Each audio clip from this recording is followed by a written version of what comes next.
Halo, good morning kelas X. How are you today? Nah, hari ini kembali bersama Miss Riris dalam pelajaran IPS. Dan topik kita hari ini adalah mengenai tumbuh dan berkembangnya semangat kebangsaan. Jadi, disimak baik-baik penjelasan dari materi ini supaya kalian lebih paham. Dan nanti anak Miss bisa menjawab soal-soal ujian yang akan kita ujiankan ya. Oke, langsung saja kita mulai. Yang pertama,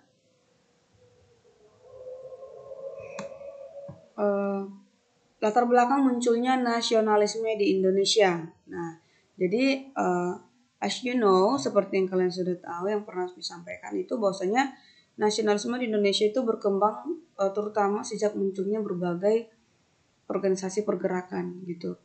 Yang pertama mempelopori pergerakan nasional itu adalah Budi Utomo. Nah, sebelumnya kan pergerakan di Indonesia itu belum nasional gitu, tapi masih bersifat kedaerahan, membawa daerahnya masing-masing seperti kerajaan-kerajaannya masing-masing gitu. Setiap kerajaan menjaga wilayahnya dan melawan para penjajah. Nah, dengan begitu penjajah dengan mudah untuk mengalahkan atau menaklukkan daerah tersebut. Nah, jadi bangsa Indonesia menyadari kalau hanya sendiri-sendiri itu tidak kuat, jadi perlu bersatu dengan daerah lain, perlu bersifat nasional bersama-sama. Gitu. Jadi muncullah organisasi pergerakan yang menghimpun anak-anak muda terkhusus gitu ya dari berbagai daerah gitu, sehingga semakin kuat. Nah, berikutnya apa yang menjadi faktor-faktor pembentuk kesadaran nasional itu? Gitu. Sebelumnya bersifat kedaerahan. Nah, jadi apa yang mempengaruhinya gitu ya, faktor-faktornya apa sehingga bersifat nasional gitu. Yang pertama adalah pengaruh perluasan kekuasaan kolonial barat. Nah, jadi kolonial barat ini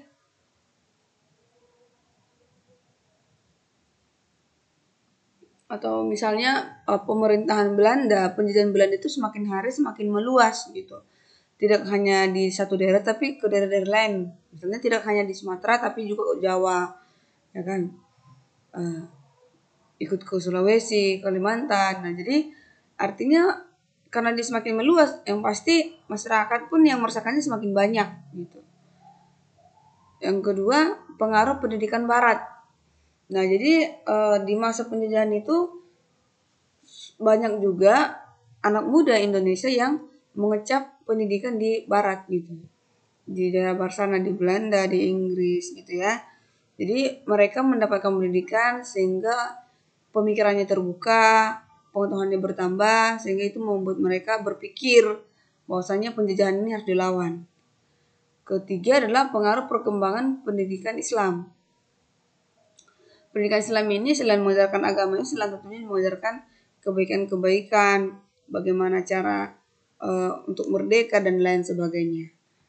Nah, terus pihak-pihak yang berperan dalam proses terbentuknya kesadaran itu siapa saja gitu ya.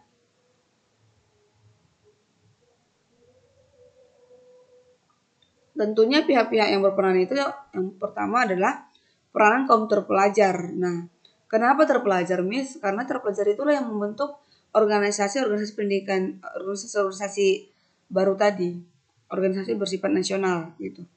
Terus terpelajar inilah yang mendapatkan ilmu pengetahuan, pemikiran yang bagus, sehingga mereka yang menggerakkan orang-orang atau rakyat-rakyat biasa. Makanya penting bagi kita, bagi kamu untuk menjadi siswa yang terpelajar, menjadi orang yang terpelajar, menjadi orang yang belajar, menjadi orang yang mengecap pendidikan setinggi mungkin. Supaya apa? Supaya memiliki pengetahuan, pemikiran yang baik, yang bisa dipakai untuk membangun bangsa kita. Kedua adalah kaum-kaum profesional. Kaum profesional ini berbicara orang-orang yang punya profesi, gitu. Orang-orang yang bisa diandalkan. Ketiga adalah peranan pers. Pers itu kan seperti media massa. Bisa media cetak, bisa media suara, bisa media yang lain-lainnya seperti televisi, radio pada saat itu gitu ya, koran.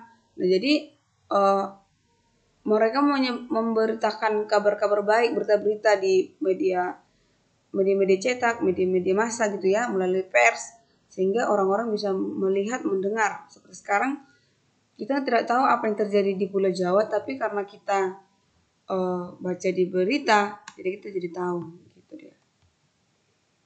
Nah, berikutnya adalah Organisasi Pergerakan Nasional Indonesia itu terdiri dari apa saja? Yang pertama itu bersifat etnik kedaerahan, itu tadi ya.